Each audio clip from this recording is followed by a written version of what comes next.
Hi 𝗕𝗥𝗜𝗡𝗪! Woohoo! Right then folks, in this video we are viewing this bungalow behind me right here.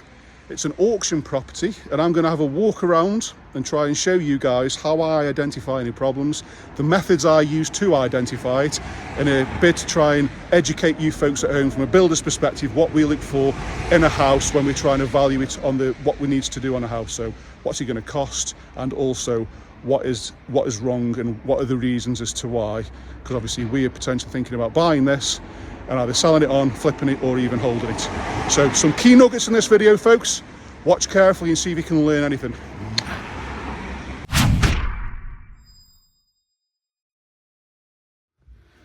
So a tip I do when I'm viewing these houses is smack your foot on the floor to see if it's hollow. This is to identify whether it's concrete or timber. And if it's timber, a little trick you can go and test or go and see to try and fault find, or to see what any potential causes are, is there should be, as we have here, there should be vents. So if it's a solid floor, if it's a timber floor, like I've just found out by stamping my foot on the floor, it should be breathed, which means air should be able to travel through underneath the floorboards, and that's to try and dry the timber out if it gets wet. If they are blocked up, or if they are not present, and we've got another one there, look, to prove the theory, which is sitting below the damp course, as you can see it there. Got another one there. That's a good sign that we should potentially have no rot. This is all working on theories, we should have no rot because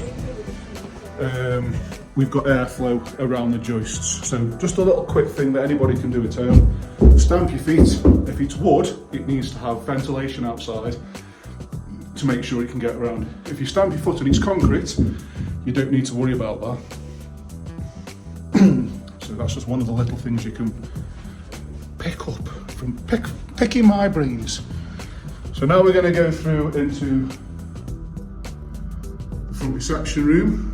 Now again, this is an auction property, so this is me just doing my analysts or my builder's eye over it.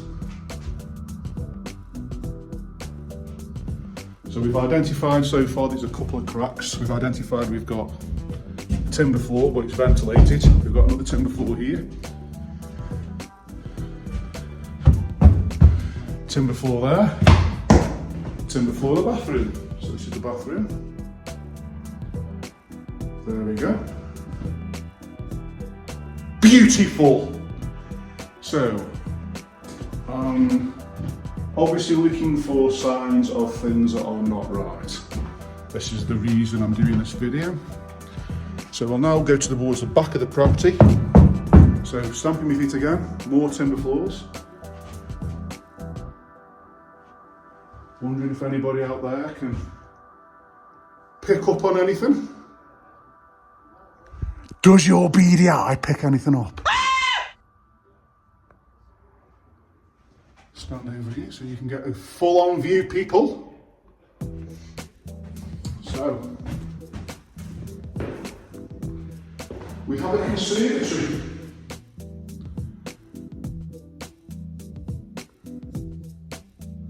A conservatory with an insulated roof. Oh, I'm presuming it's insulated because it's been plastered.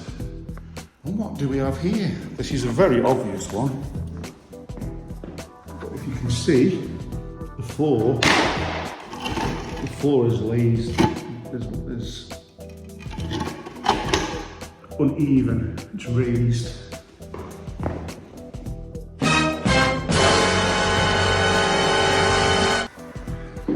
So, what's the reason for that then?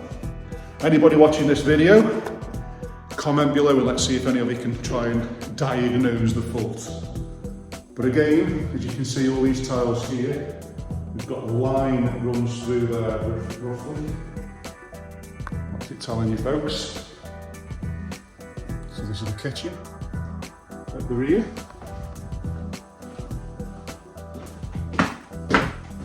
And if you listen, that's not timber, that's solid. So So that means that this floor is different from the other floors, which is telling me something's happened in the history of this house, because we've now got different floors.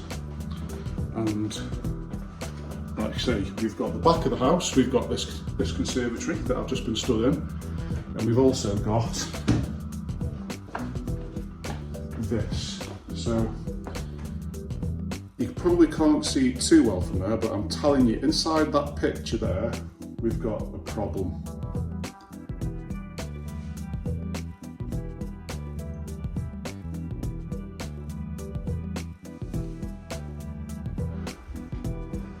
Like I said, folks, comment below if you saw anything. I'm testing you. So now we're going to go outside. So we've already sussed out that we've got some cracks, but we've also got some of the chimney is leaking from the damp marks, so just to prove that.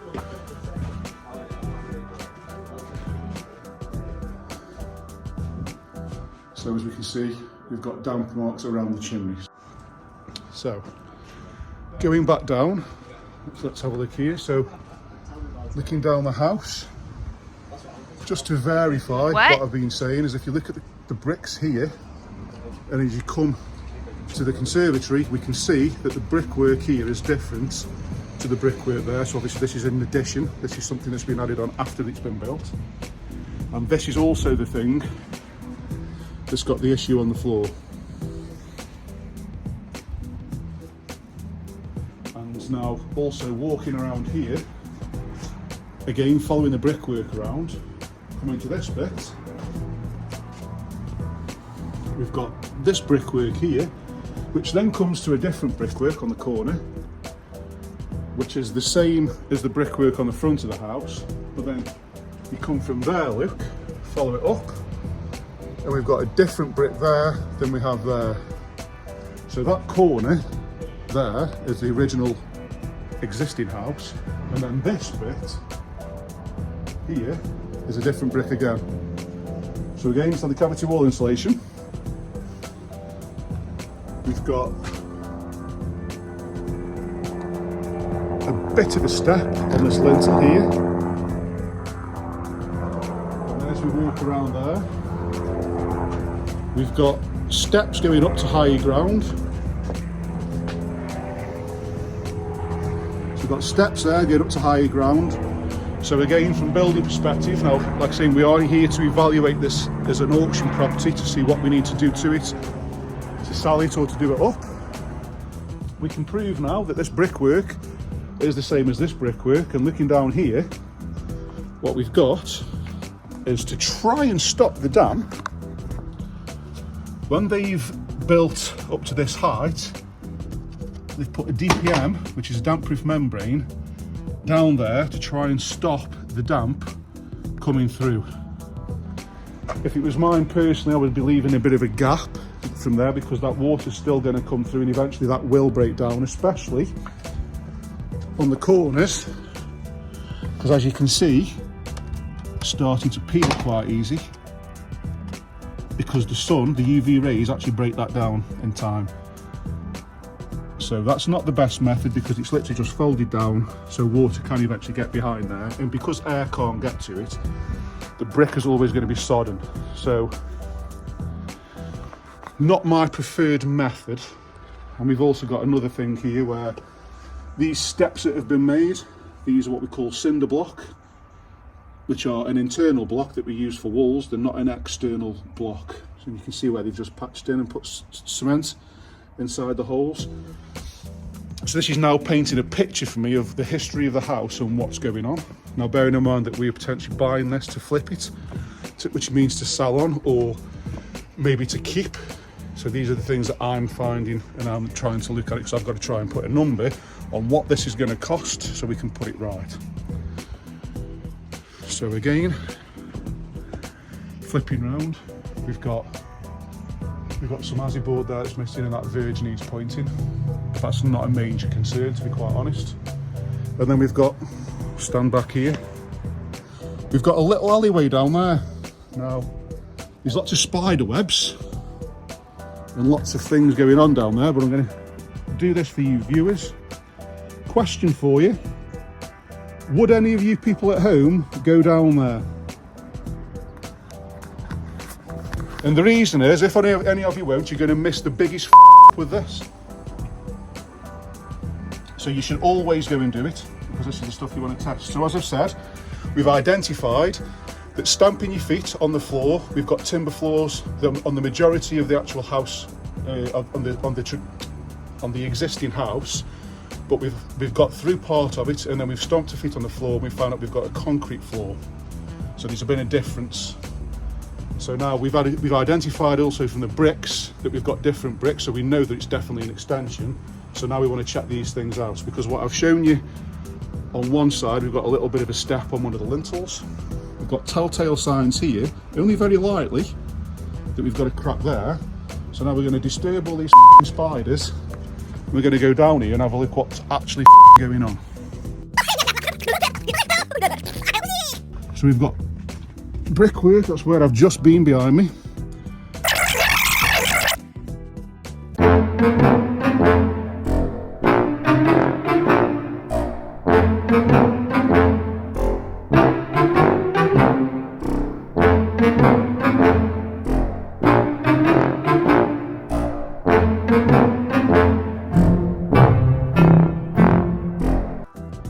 And we've got a change here in brickwork.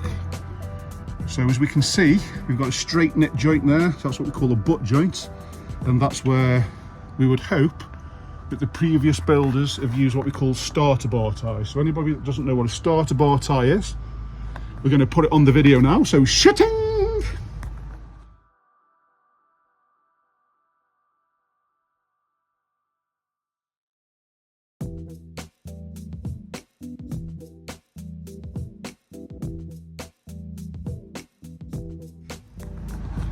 And that's a starter bar tie, and that enables you to screw a stainless steel bar to the existing brickwork, put the little crocodiles in, what we call little pegs, and then we can put that in between there, which means it ties the new brickwork in with the old brickwork. Now as I'm looking, you'll start to see hairline cracks going along here and down, and we've got some more steps there. Look, can you see that? So we've got cracks going down, and we can see where someone's tried to point this in. Look, we can see the little gaps. So even though we've got a little gap there, that means that when the water's running down and raining, it's able to find that and suck back in, so that's then going to cause more damp inside this cavity. And then again, we've got cracks there that go down, so we've got a number of cracks going down. And for me to stand in, bear in mind, I'm in a very, very tight space here, so this is very hard. We've got new brickwork, old brickwork, and the old brickwork behind me has got cracks leading to the floor. So you can see we've got the red bricks here, or the tickling stickers of one brick, and we've got these bricks here, which is the existing, and that steps down, and that's where we've got cracks. And one thing that I'll pick up that I think is a major problem with this is because we've got a hill behind us, so the houses are higher up, you see where that house is, the water has got nowhere to go. And when the water comes down here, we've got an old wall there on the property side, on the neighbouring property, we've got a wall there, then we've got a different wall here. There's nothing for this drainage and it's sodden, and I can see that from where that hole is, between these two walls, water's coming out of there and it's coming down. So I'm saying that the amount of water that's come down over the years has softened the ground and caused the back end of that to sink. So I think that, as daft as it sounds, a little bit of drainage being done properly there could have solved the problem, but it's been not going on for that many years. There's nothing there to take any of the groundwater which is coming from the higher ground, which is why drainage is such an important thing, and it's an easy thing missed. So we have, in my opinion, structural movement at the back. We've got sinking. And I'm going to go through now. So can you remember in part of the video where I turned around to you guys and said, I'm going to challenge you, and could you see anything wrong? So we're going to go back now with the knowledge that we've just gained. And can anybody out there identify or see anything wrong. So I'm going to go around here so it might be a bit better. Here's a clue. The clue is the floor, which we can stamp on, moves away and dips down to the side where we've got the cracks on the outside of the brickwork. So again, we're looking for the, can't see, there we go, so that's anyway. So can you see here, oh, where are we, John? We're looking at the line between this floor and the skirting board. And it goes from nothing to a gap. So we've got a sloping floor to that side of the property where I've just been down the alleyway and seen we've got gaps in the brickwork and cracks going all the way down the outside. We've got a bit of damp as well, which is obviously caused from the water getting inside the cavity, and because we've got cavity wall insulation, it now means it's like a sponge inside the cavity. And that's probably going to take a very, very long time to dry because there's no airflow inside there, so it's like having a wet sponge on the inside. Slanting floors going towards this way, cracks on the brickwork on the outside. So they obviously two extensions. We're going back into here, the floor that is cracked. Chances are you've not primed the floor properly before you've done it. It wouldn't surprise me if there's a crack or something underneath here, because this is a different build. This is a different build from the existing, same as the new build. We've got the wrong bricks that's been used there on the step. Not the correct method we've used to stop the water getting in, the penetrating damp at the top. All these things are telling me that the issues are with the building. There's a little bit of movement and structural stuff, and it's probably things like builder not using proper materials and proper methods to stop these problems. So let's just say that they put proper bricks on them steps, they'd be absolutely fine and wouldn't be deteriorating. If they'd use a different method rather than that folded over DPM, where the sun can't get at it, that would have been a better method to stop the damp, the penetrating damp coming into the house. If they'd have just put drainage on the other side of the extension where the water's coming in from next door, stop the ground from being wet, which is, I think, has caused the house to sink, which has then caused the floors to drop and this floor to crack as well. Or that just might be primed. It might just not have been primed, it might just be popping. But it's showing you because it's coming up, it's going to a bit of its expansion. So again, it's not my property. I would love to start taking more tiles up and investigating further, but I can't. But that's it, folks. That's how I analyse this. So potentially on the surface, when you walk around, you think it's okay. I've just highlighted some problems and the reasons why I think those problems are. Trying to help you guys at home, people.